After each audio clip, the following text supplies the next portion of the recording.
Halo semuanya, selamat datang di channel Violenata. Jadi di video kali ini aku mau bahas buku lagi setelah sekian lama ya vakum hiatus nggak bahas buku. Kali ini aku mau bahas buku yang aku kali ini aku mau bahas buku. Buku yang akan aku bahas adalah bukunya Robert Kiyoshi, Rich Dad Poor Dad.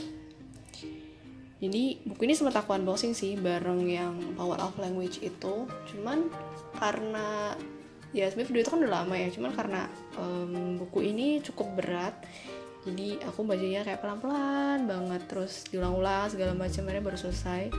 Dan menurutku ini buku yang sayang banget sih kalau kalian nggak baca di usia yang masih muda ini.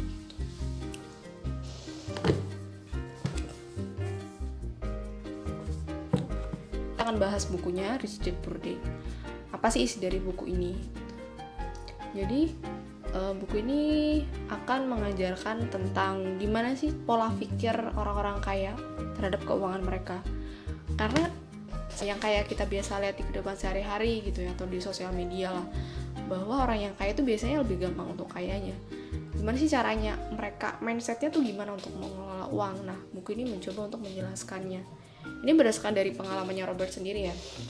Jadi Robert ini dia tinggal di Hawaii waktu itu. Nah, dia punya ayah kandung, seorang cendekiawan, pendidikannya tinggi gitu, gelarnya PhD. Waktu dia masih kecil, ayahnya tuh masih meniti karir sih, jadi masih jadi guru lah, masih jadi guru di sekolah.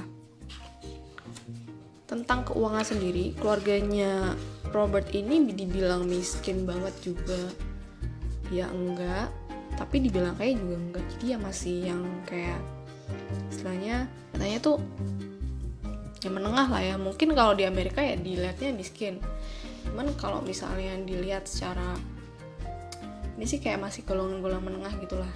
Cuma Robert ini agak sedikit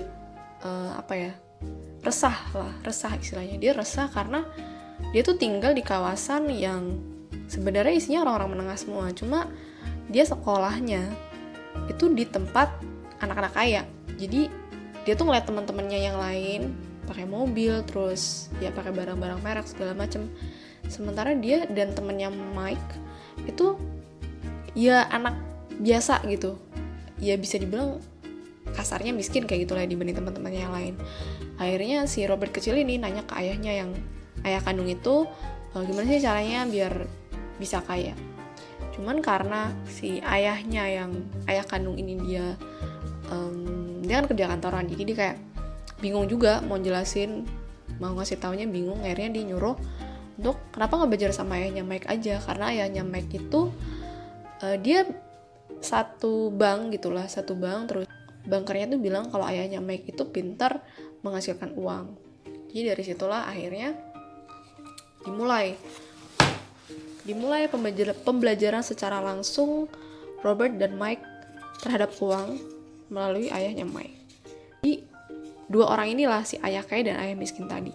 Si ayahnya Robert, ayah kandungnya Robert yang pendidikannya tinggi itu disebut Robert sebagai ayah miskin. Nah, jadi dua ayah inilah yang disebut Robert sebagai ayah kaya dan ayah miskin. Ayah kaya itu adalah ayahnya Mike, sementara ayah miskin adalah ayahnya Robertnya sendiri, ayah kandung Robert. Di bab awal ini bakal dijelasin sih betapa berbedanya cara pandang ayah yang kaya dan ayah miskin terhadap uang gitu.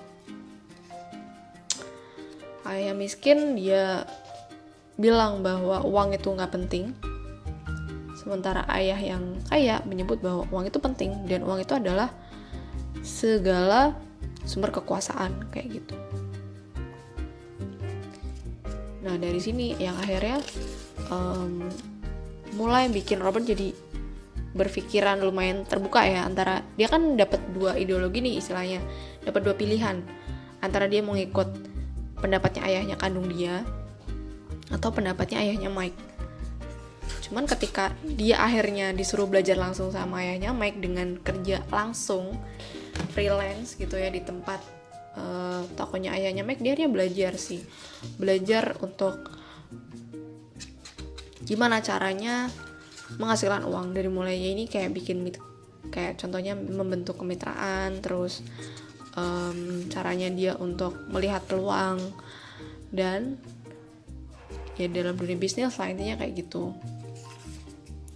Nah cuman ini sebenarnya bukan buku bisnis sih, ini buku lebih ke cara ngelola uang dan gimana caranya kita bisa untuk bebas finansial, yaitu yang lagi marak banget gak sih hari-hari ini, banyak banget video tentang kebebasan finansial di usia muda, atau 100 juta pertama, 50 juta pertama, ya segala macamnya gitu.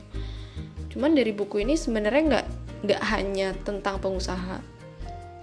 Jadi untuk bisa sukses dan bisa kaya tuh nggak harus jadi pengusaha juga, karena kan setiap orang punya bakatnya masing-masing ya. Karena di sini juga sangat spesifik sih, bahwa Robertnya tuh dia lebih tertarik justru ke bisnis properti kayak gitu, dibanding dengan memperkuat kerajaan bisnis gitu. Dia lebih tertariknya ke bagian properti.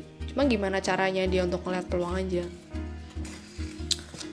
Contoh lainnya adalah yang aku makin relate ya, dan mungkin kalian bisa relate juga sih, bahwa semua profesi itu sebenarnya punya peluang yang sama untuk bisa mendapatkan penghasilan yang tinggi, asalkan kita nggak berhenti belajar kayak gitu. Di sini ada satu contoh, aku lupa sih bab berapa. Ini aku buka-buka aku bingung sebenarnya bab berapa. Intinya ada satu contoh, seorang penulis majalah. Dia lulusan sastra Inggris, pendidikannya tinggi gitulah. Dia S3 kalau nggak salah, S3. Terus dia datang ke workshopnya si Robert ini gitu. Dia wawancara lah segala macam. Gimana sih caranya biar bisa jadi penulis buku terlaris segala macam gitu. Soalnya si jurnalis ini dia juga pengen nulis, intinya kayak gitu. Pengen nulis buku segala macam. Terus Robert menyarankan dia buat belajar penjualan. Nah, tapi si jurnalis itu kayak ngerasa dihina. Karena lah, gue udah belajar mati-matian di sastra Inggris, gue udah profesional di sastra Inggris, kenapa gue harus belajar penjualan kayak gitu? Kenapa gue harus mencoba belajar lagi? Kenapa sih harus gitu? Ya padahal itu adalah salah satu cara biar si penulisnya itu bisa untuk mengembangkan karirnya lagi gitu, biar nggak cuma itu aja.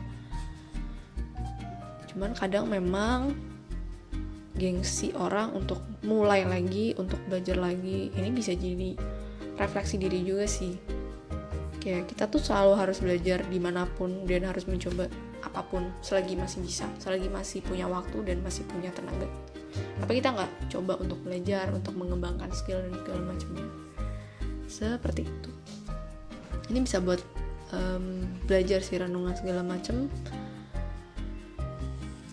Yang kayak aku tadi bilang, ini juga banyak kayak lebih ke cara pembagian uang kayak gitu, cara ngelola uang. Ini kayak harus kas aset, kas liabilitas segala macam.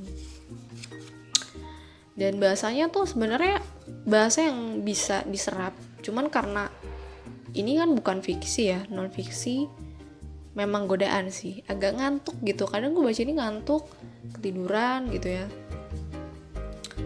Nah, cuman asiknya adalah kita jadi tahu dari mulai dasar banget, dari latar belakangnya sampai gimana sih caranya untuk bisa menghasilkan uang kayak gitu. Gimana sih caranya biar terbebas dari finansial kayak.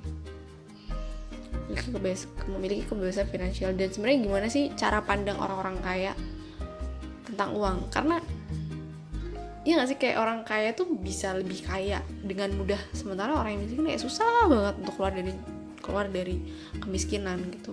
Dan yang disebut miskin tuh sebenarnya bukan cuma orang yang benar-benar nggak punya, tapi orang-orang yang sebenarnya dia punya gaji besar, cuman dia tuh nggak meninggalkan aset sama sekali. Uangnya tuh lebih banyak buat kredit, buat utang, buat ya tagihan segala macam gitu. Sangat-sangat tepat dibaca buat kalian yang bisa masih kuliah atau yang fresh graduate, karena fresh graduate kan biasanya masih baru ya. Ini gue rada-rada curhat sih, dulu gue masih jadi fresh graduate, masih baru megang duit, masih nggak ngerti duitnya harus dikemanain, terus ya udah bablas aja gitu, hilang dengan sendirinya. Padahal masih banyak hal yang bisa dilakukan gitu. Itu aja sih kayaknya pembahasan soal buku Rich Dad Poor Dad. Kesimpulannya ya buku ini sangat-sangat recommended kalau aku sendiri ya. Bisa dibaca sama kalian yang cowok, yang cewek, yang masih muda-muda, sangat aku sarankan. Mungkin kalau kalian udah di usia yang agak-agak ya masih bisa baca sih. Cuma memang susah banget untuk merubah mindset. Gue sendiri karena udah tertanam dari zaman bahla gitu ya, udah tertanam doktrinnya kayak gitu. Untuk merubah mindset tuh susah. Cuman gak ada salahnya kita untuk ngebaca jalan pikiran orang lain gitu, ngebaca pola pikir orang yang lebih luas di luar sana. Nggak semua tentang kita, nggak semua tentang keluarga kita tuh benar. Jadi ada kalanya memang kita harus terus belajar. Dan belajar itu nggak cuma sekedar di sekolah doang. Meskipun ya di sekolah juga penting juga sih. Cuma it's all about learning. Hidup itu tentang belajar ya nggak sih? Kayak gitu. Kalau kalian suka video ini jangan lupa klik like, comment, subscribe. Sampai jumpa di video selanjutnya. Dadah.